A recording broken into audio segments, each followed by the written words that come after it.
Hello student, BSc first year की live class में आप सभी का स्वागत है। आज जो टॉपिक दिया गया है वो है पक्सीनिया ग्रेविलिस ट्रिटिसाई। ठीक है, ये एक मैक्रोसाइक्लिक फंजाई है। मैक्रोसाइक्लिक नाम इसलिए दिया गया क्योंकि इसमें कई स्टेज आती हैं। ठीक है, पक्सीनिया जो है वो शुरू होता है गेहूं के प्लांट पर, और उसके बाद ये गेहूं से उगकर आता है बारबेरी से, और बारबेरी से फिर जाता है गेहूं के प्लांट पर। ठीक है, इस कारण से इसको कहा गया है मैक्रो साइक्लिक फंजाई।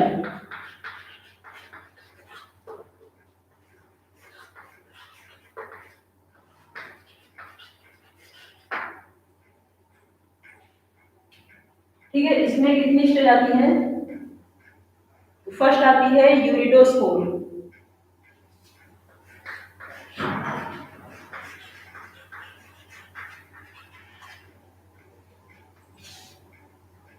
यूरिडोस्पोर आती है, फिर आती है टिबिटोस्पोर आती है, और फिर बेसिडियोस्पोर, पिग्निडियोस्पोर और पेसिडियोस्पोर। इस कारण से ये कहलाती है मैक्रोसाइक्लिक फंजाई। और इसको सबसे पहले हम इसका देखेंगे सिस्टमेटिक पोजीशन। ठीक है, तो सिस्टमेटिक पोजीशन में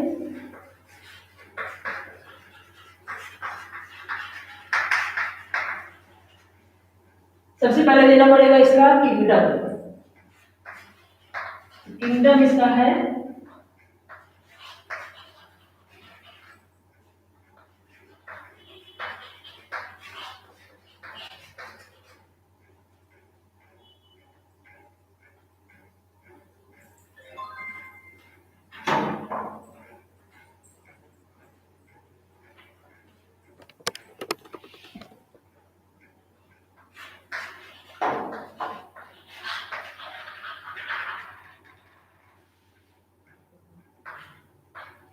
किंगडम इसका है माइकोटा। ठीक है, और डिवीजन है यू माइकोटा।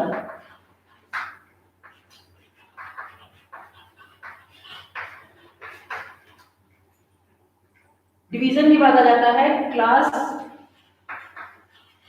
फिर ऑर्डर, फैमिली और जीनस। ठीक है, इसी क्रम में देना पड़ता है सिस्टमेटिक पोजीशन। तो क्लास इसकी है टिल्यूटोमाइसिटीज।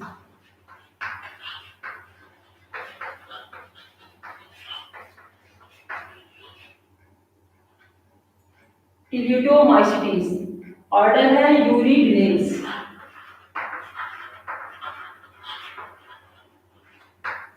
और फैमिली है इसकी पक्सीनिएसी।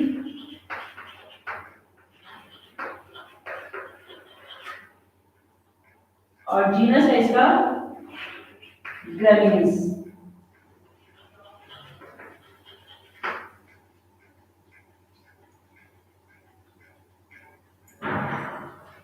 पक्सीनिया ग्रेविलिस।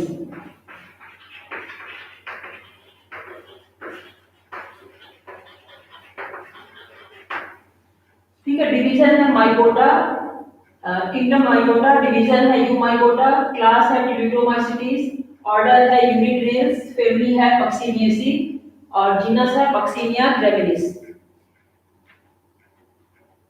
अब इसमें हम जानेंगे कि इसको हिट्रोसियस फंजाई क्यों बोला जाता है। ठीक है, पक्सीनिया जो है वो हिट्रोसियस फंजाई होता है।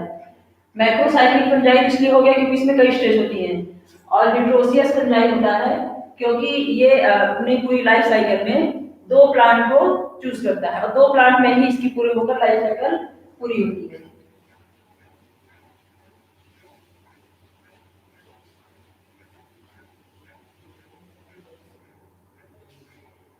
तो फर्स्ट आ जाती है यूरिडोस्पोर।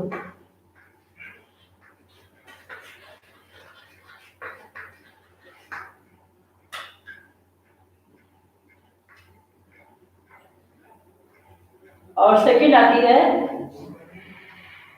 टिल्यूटोस्पोर।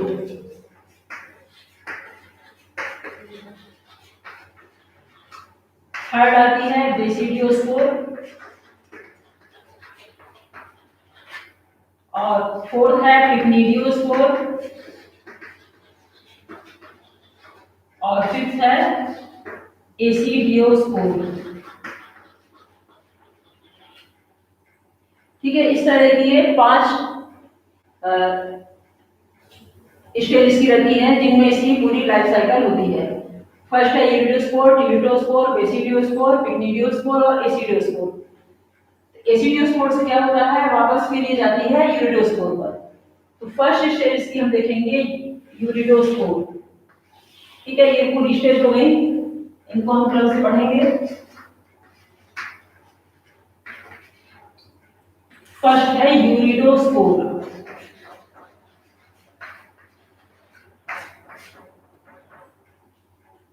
ये जो है पक्सीनिया ग्रेविस, ये रस्ट डिजीज गेहूं में करता है, ब्लैक रस्ट डिजीज, जिसमें राख निकलने लगती है। तो यूरिडोस्पोर में स्ट्रक्चर कुछ इस प्रकार रहता है।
ये जो है ये बाइन्यूक्लिएट होते हैं, सिंगल सेल बाइन्यूक्लिएट होते हैं।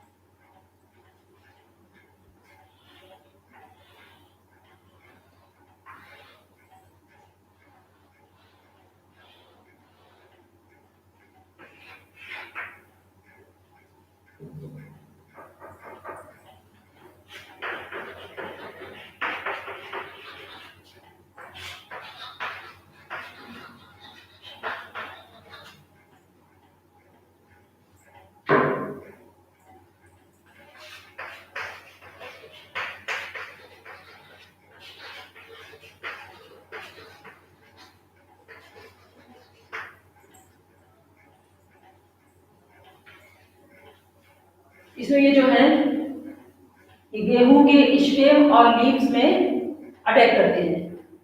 ठीक है, यूरिडोस्पोर जो स्टेज आती है उसमें करता है गेहूं की लीफ पर अटैक।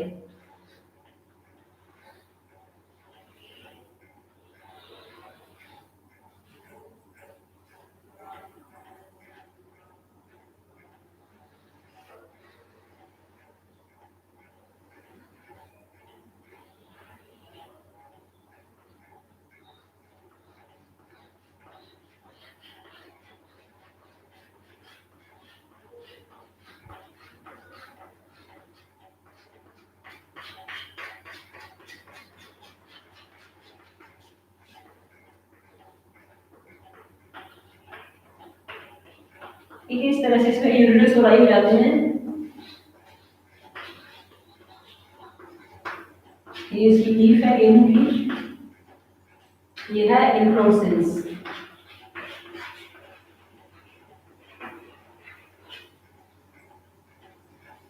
इसमें सबसे पहले क्या होता है, ये जो है ये बाइन्यूक्लिएट,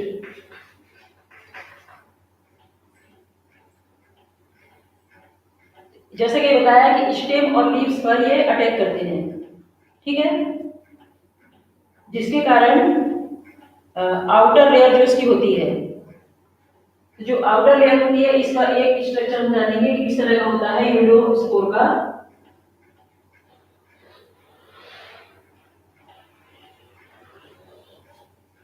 इससे ज्यादा समझ में आ जाएगा।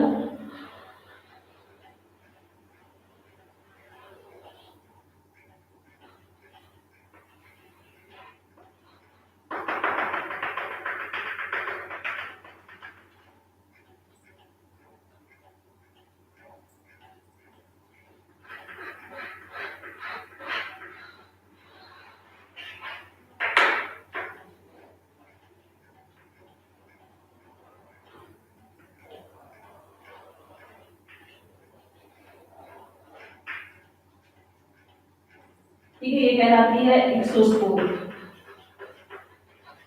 ये अंदर वाली होती है इंडोस्पोर।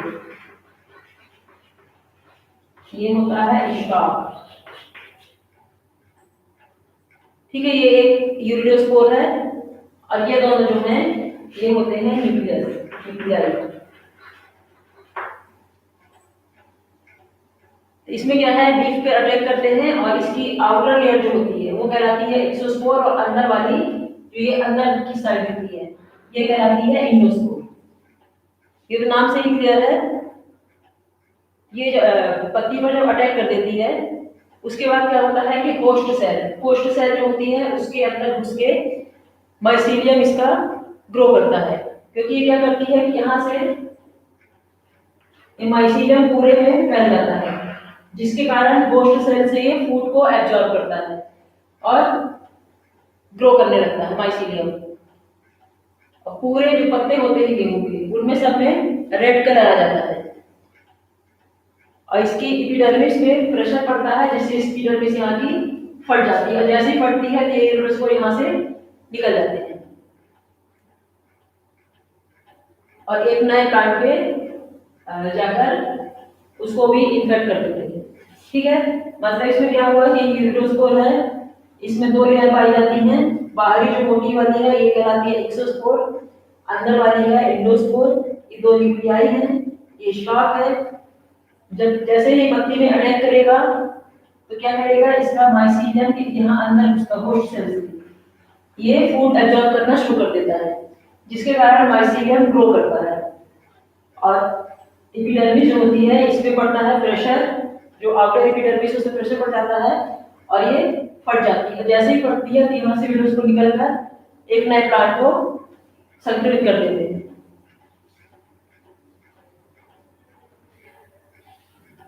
अब इसके बाद हम देखेंगे अगली स्टेज जो है टिलिटोस्पोर।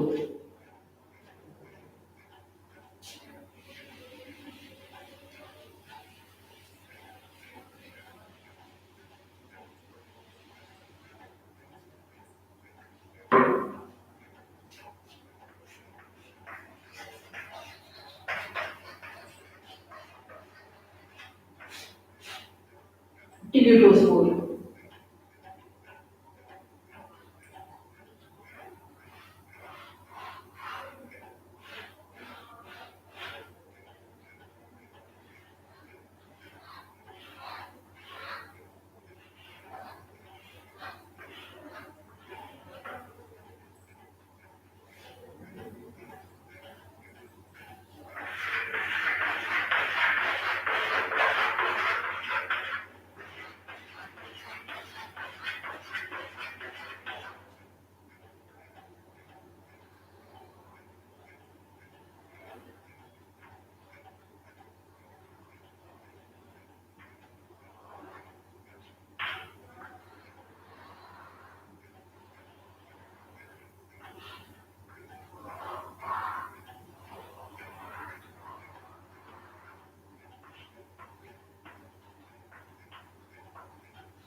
तो बन गया हमारा 8 टिल्यूटोस्पोर।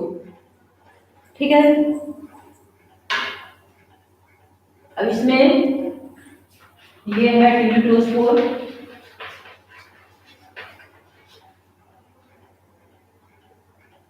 ये इसकी होस्ट सेल है।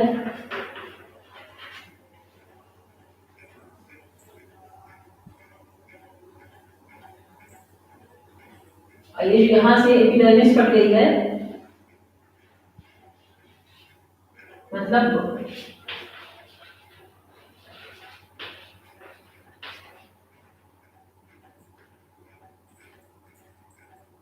तो इसका जो होता है टिल्यूटोस्पोर, अभी हमने देखा था टिल्यूटोस्पोर में क्या था, बाई न्यूक्लिएट था लेकिन सेल सिंगल थी, और इसमें क्या होता है, बाई न्यूक्लिएट हो जाता है और बाई सेल भी हो जाता है।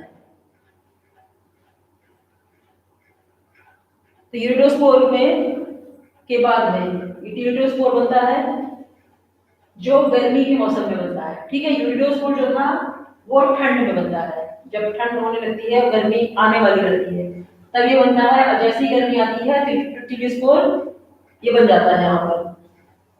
ठीक है, और बाई साइड हो जाता है, 2 न्यूक्लियस रहते हैं तो बाई न्यूक्लिएट बोला जाता है, और इनकी साइज जो होती है 50 to 60 माइक्रोन होती है।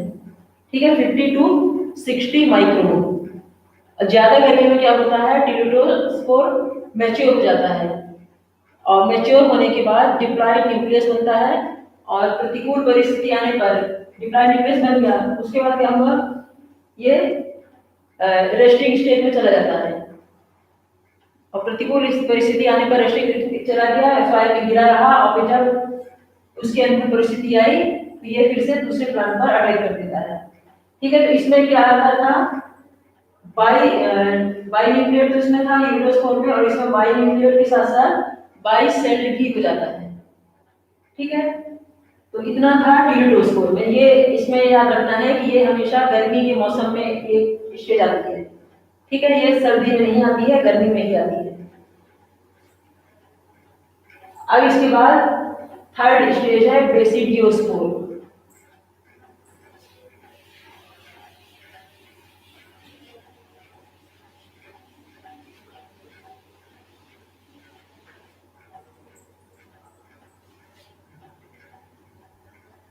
बेसिडियोस्पोर जो है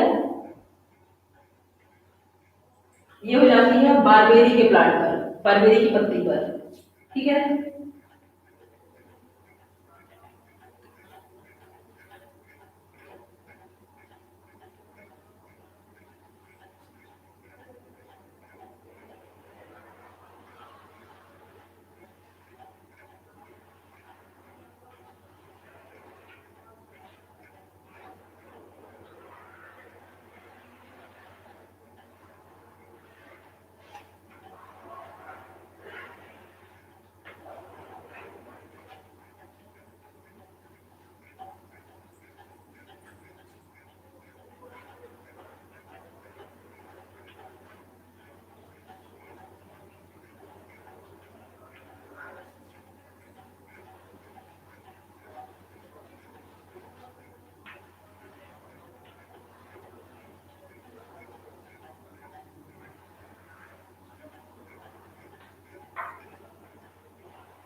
ठीक है, ये है बेसिडियोस्पोर।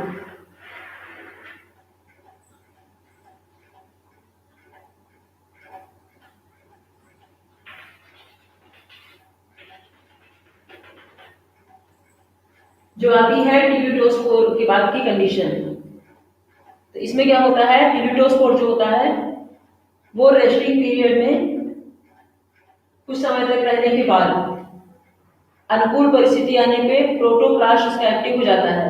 ठीक है, यहाँ पर टिल्यूटोस्पोर में बताया था कि वो चला जाता है रेस्टिंग स्टेज में। रेस्टिंग स्टेज में जाने के बाद बेसिडियोस्पोर में क्या होता है कि रेस्टिंग स्टेज में पड़ा रहता है, लेकिन जैसे ही उसकी अनुकूल परिस्थिति आती है तो वो ग्रो करना शुरू कर देता है और प्रोटोप्लास्ट का एक्टिव होने से प्रोमाइसीलियम निकलता है, जिसको कहते हैं बेसिडियम। ठीक है, जिसके ऊपर बेसिडियम प्रोमाइसीलियम बनता है, जिसको बेसिडियम बोलते हैं। और डिप्लॉइड न्यूक्लियस जो होता है वो बेसिडियम के अंदर फंस जाता है। ठीक है, ये हो गया बेसिडियम। जो डिप्लॉइड न्यूक्लियस था वो इसके अंदर आ गया। ठीक है, और मियोसिस होने के बाद उसमें 4 न्यूक्लियाई बन जाते हैं जो हैप्लॉइड न्यूक्लियाई होते हैं। मियोसिस में 2 से 4 हो जाता है, इसमें भी 4 न्यूक्लियाई बन गए, 4 हैप्लॉइड न्यूक्लियाई बन गए, जो गोलाकार स्ट्रक्चर बेसिडियोस्पोर में, ये वाला जो गोलाकार स्ट्रक्चर है इधर पे, इसमें चले जाते हैं। ठीक है, ये लेकिन इसमें थोड़ा सा अंतर क्या आ जाता है कि इसमें 2 स्ट्रेन बन जाते हैं। जो स्पोर होते हैं वो प्लस और माइनस के स्ट्रेन बन जाते हैं। जैसे मान लीजिए 2 माइनस हो गए, 2 ये प्लस हो गए। ठीक है, ये क्या करते हैं, बारबेरी की पत्तियों पर अटैक करते हैं। ठीक है, इसमें क्या देखा हमने कि जो टिलिडोस्पोर था वो किसमें चला गया था, लास्ट में रेस्टिंग स्टेज में। रेस्टिंग स्टेज में जाने के बाद जब उसकी अनुकूल परिस्थिति आई तो उसने क्या किया, प्रोमाइसीलियम बना लिया, जिसको क्या बोला, बेसिडियम कहा जाता है। ठीक है, बेसिडियम बन गया। और उसके बाद जो डिप्लॉइड न्यूक्लियस था वो बेसिडियम के अंदर पहुंच गया। ये बेसिडियम है, डिप्लॉइड न्यूक्लियस जो थे वो बेसिडियम के अंदर हो गए और यहाँ 2 स्टेज बन गया, प्लस माइनस, इसलिए ये और डिप्लॉइड न्यूक्लियाई, इस कारण से ये दोनों अलग अलग हो गए। ठीक है, जो उसमें 2 न्यूक्लियाई साथ में थे यहाँ पे आके अलग अलग हो गए, एक प्लस में चला गया, एक माइनस में चला गया। इसके बाद मियोसिस हुई, 4 हैप्लॉइड न्यूक्लियाई बन गए और जिसमें 2 स्पोर माइनस के और 2 प्लस के हो जाते हैं। तो हम किसी को भी चाहे इसको प्लस बना दें या माइनस बना दें। ठीक है, इनको प्लस कर दें, इसको माइनस कर दें, वो हम कर सकते हैं। इसको प्लस माइनस मान लिया यहाँ पर, इसको प्लस कर लिया, या इसको प्लस मान सकते हैं, इसको माइनस कर लिया। लेकिन ये ध्यान रखना है कि यहाँ पे प्लस और माइनस नहीं होगा, जो होगा वो एक सा होगा और यहाँ पर जो होगा वो एक सा होगा। ठीक है, और फिर ये क्या करता है कि बारबेरी की पत्तियों पे अटैक करने लगता है। तो फिर आता है इसमें ये वाला पार्ट है, ये कहलाता है प्रोमाइसीलियम।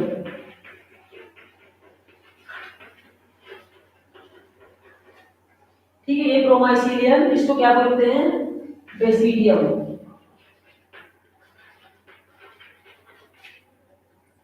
जिसमें फिर न्यूक्लियाई चले जाते हैं और ये जो होता है यहाँ पे कहते हैं जर्म कोर।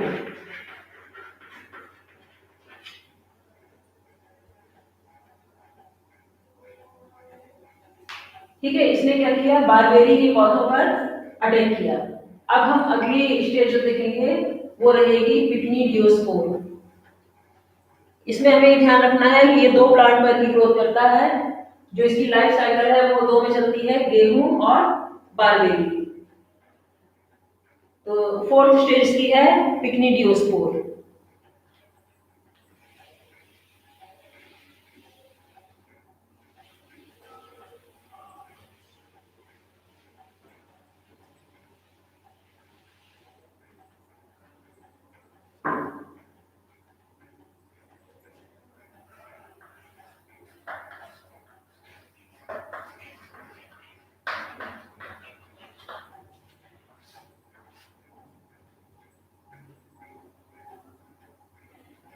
इनको एक बात और ध्यान देने की है, जो यूरिडोस्पोर है, जो इसकी स्टेज चलेगी वो कहलाएगी यूरिडियल स्टेज। टिलिडोस्पोर की स्टेज कहलाएगी टीरियल स्टेज। बेसिडियोस्पोर की स्टेज कहलाएगी बेसिडियल स्टेज और पिक्निडियोस्पोर की स्टेज कहलाएगी पिक्निडियल स्टेज। और एसिडियोस्पोर की कहलाएगी एसिडियल स्टेज। ठीक है, तो अब फोर्थ स्टेज आ जाती है हमारी पिक्निडियोस्पोर।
इसकी है होस्ट सेल,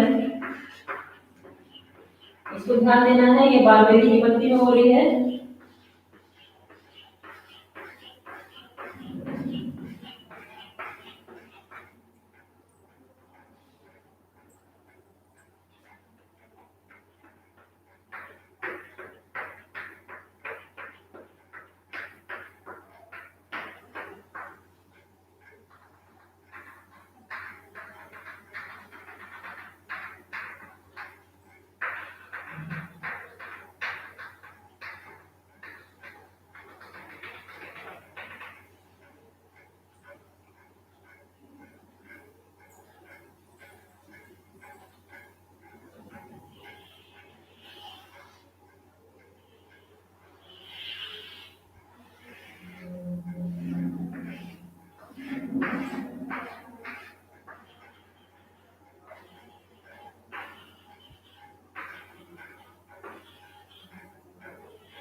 ये जो है ये कहलाता है रिसेप्टिव हाइफी।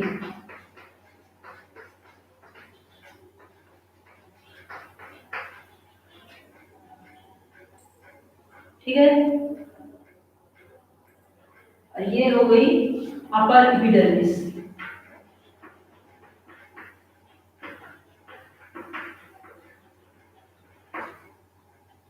और यहाँ पर ये है लोअर एपिडर्मिस।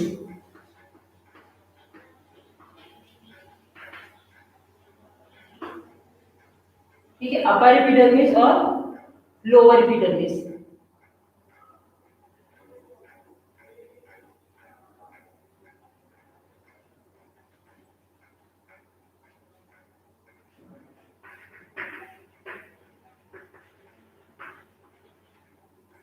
हो गया पिक्नीडियम,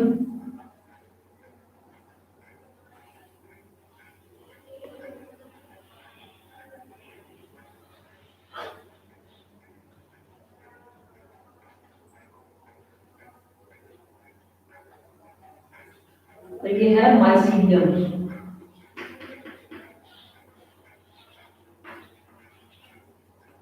ठीक है, रिसेप्टिव हाइफी, पिक्नीडियम, लोअर एपिडर्मिस, ऊपर अपर एपिडर्मिस, और ये बीच में जो है ये इसका माइसीलियम, जहां पर ये ग्रोथ कर रहा है।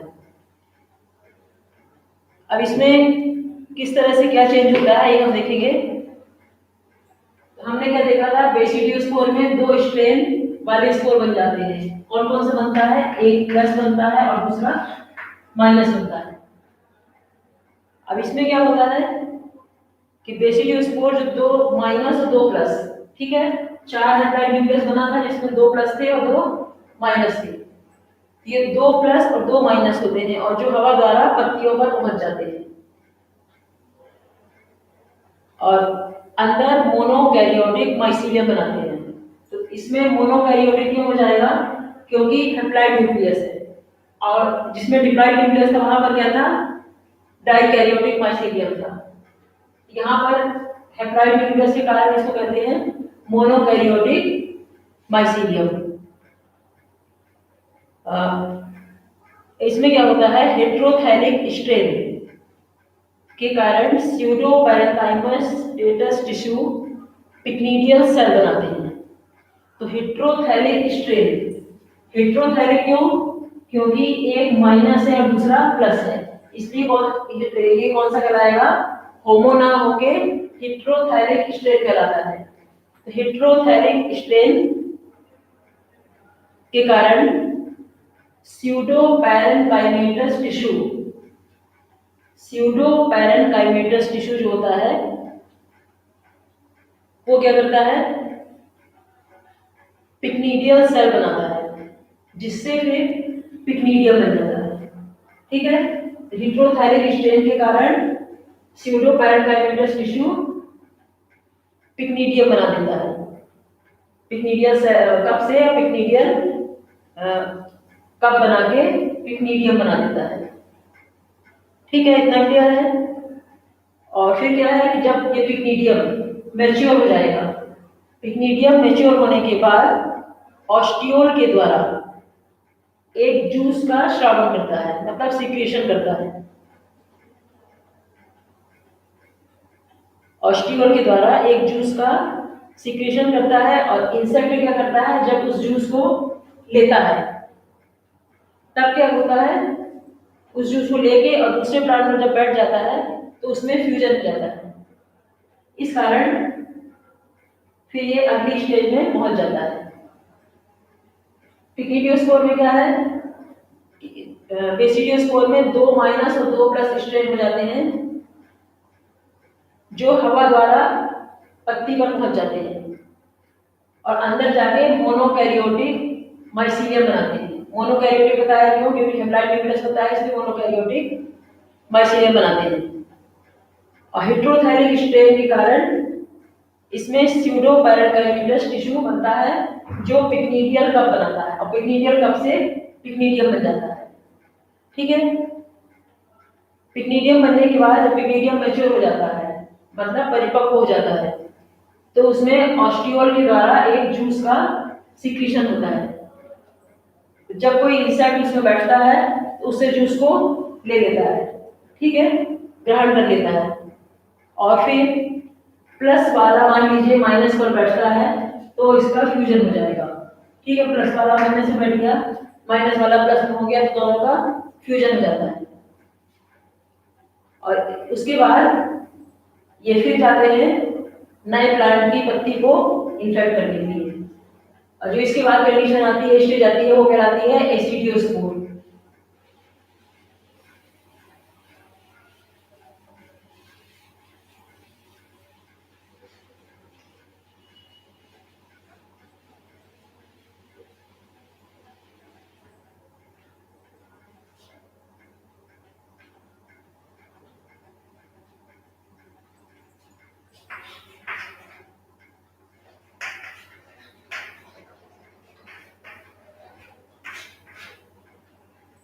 अब लास्ट इसकी स्टेज है एसिडियोस्पोर।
ये है एसिडियोस्पोर।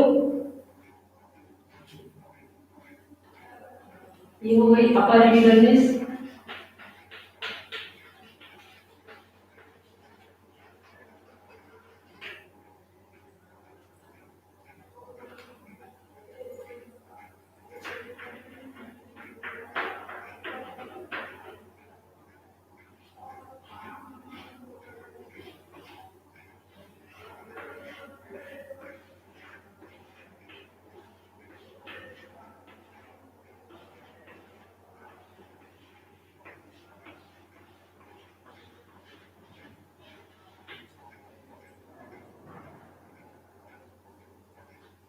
ये है स्पर्मोगोनियम।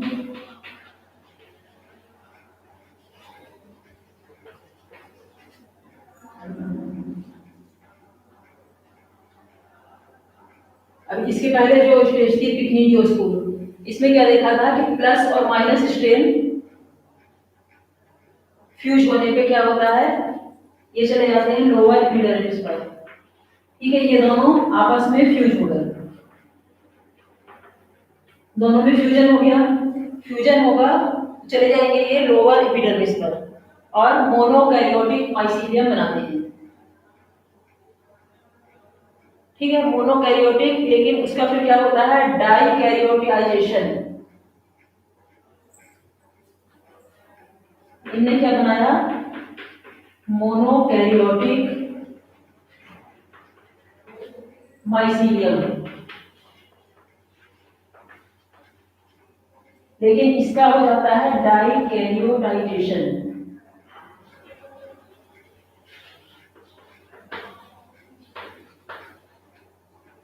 डाइकैरियोटाइजेशन होने के बाद ये एसिडियम बनाते हैं और एसिडियम में एसिडियोस्पोर बनता है। ठीक है, ये हो गया एसिडियम। एसिडियम, एसिडियम में क्या बना, एसिडियोस्पोर। एसिडियोस्पोर बन गए जो 2 लेयर स्ट्रक्चर के हो जाते हैं और लोअर एपिडर्मिस के, ये है लोअर एपिडर्मिस, ये फट जाती है, ब्रश हो जाती है। यहां से क्या होता है, इसकी निकल के ये कहां चले जाते हैं, गेहूं की पत्ती पर, और फिर से कौन सी स्टेज शुरू हो जाती है, यूरिडोस्पोर। ठीक है, इस स्टेज में क्या है, एसिडियोस्पोर में प्लस और माइनस फ्यूजन हो गए, फ्यूज होकर क्या बना दिया, मोनोकैरियोटिक माइसीलियम। मोनोकैरियोटिक इसलिए क्योंकि यहाँ पे हैप्लॉइड न्यूक्लियस था। इसका क्या हो गया, डाइकैरियोटाइजेशन हो गया। डाइकैरियोटाइजेशन मतलब 2 न्यूक्लियाई बना दिए इसने और 2 लेयर बन जाती है और लोअर एपिडर्मिस जो फट जाती है तो उसकी सरफेस से वीट प्लांट मतलब गेहूं के पौधों में, गेहूं की पत्तियों में ये तुरंत क्या करता है, अटैक कर देता है और फिर से हमारी ये स्टेज शुरू हो जाती है यूरिडोस्पोर। ठीक है, तो इस तरह से पक्सिनिया ग्रेमिनिस ट्रिटिसाई की आज स्टेज देखी हमने 5। तो इसमें 2-3 क्वेश्चन हैं जो एमसीक्यू में भी आ सकते हैं कि ये किस तरह का फंजाई है, तो मैक्रोसाइक्लिक है और हेट्रोसियस है। मैक्रोसाइक्लिक क्यों है, क्योंकि इसमें कई स्टेज पाई जाती हैं। हेट्रोसाइक्लिक क्यों है, क्योंकि इसमें ये होस्ट 2 प्लांट को लेता है, एक गेहूं को, व्हीट को, और दूसरा है बारबेरी को। ठीक है, अब इसमें हमें एक बात बस और ध्यान रखना है, जैसे ये था बाइन्यूक्लिएट, तो इसको हम 2n या 2x से प्रदर्शित कर सकते हैं। ठीक है, ये भी है बाइन्यूक्लिएट, यहाँ पर बाइसाइड भी हो गया था। फिर बेसिडियोस्पोर जो आता है वो आता है हैप्लॉइड में जाता है, इसको n कर सकते हैं या x अकेला भी लिख सकते हैं। पिग्निडियोस्पोर में भी हैप्लॉइड रहता है तो इसको n या x कर सकते हैं। और एसिडियोस्पोर जो था यहाँ पे डाइकैरियोटाइजेशन हुआ और ये डिप्लॉइड हो जाता है, इसलिए 2n 2n n n 2n। अब इसमें हमें एक जो ध्यान रखने वाली बात है उसमें यह है कि गेहूं और बारबेरी की पत्तियों पर ही ये रोग होता है। तो यूरिडोस्पोर जो है वो किस में होगा, गेहूं पर होगा, व्हीट पर होगा। ठीक है, यूरिडोस्पोर जो है ये भी व्हीट पर होगा, लेकिन बेसिडियोस्पोर जो है ये बारबेरी पर होगा, ये बारबेरी पर होगा और ये फिर से व्हीट पर अटैक करेगा। ठीक, यूरिडोस्पोर कैसा था, 2n व्हीट पर, यूरिडोस्पोर 2n व्हीट पर, बेसिडियोस्पोर n हैप्लॉइड। बारबेरी पर, पिक्यूलोस्पोर हैप्लॉइड बारबेरी पर, और बारबेरी से ये आ जाएगा बीन पर डिप्लॉइड। तो इस तरह से हमने आज देखा पक्सीनिया ग्रेमिनिस ट्रिटिसाई। ठीक है, इसमें आपको मैक्रोसाइक्लिक और हेट्रोसियस दो वर्ड याद रखने हैं कि उसमें ज्यादा स्टेज होती है, 5 स्टेज होती है। इसमें मैक्रोसाइक्लिक है, कहीं में साइकिल चलती है इसकी। हेट्रोसियस इसलिए क्योंकि 2 होस्ट प्लांट्स के होते हैं। ठीक है, तो आज की क्लास में बस इतना ही। अगले दिन फिर उपस्थित होंगे एक नए टॉपिक के साथ। धन्यवाद।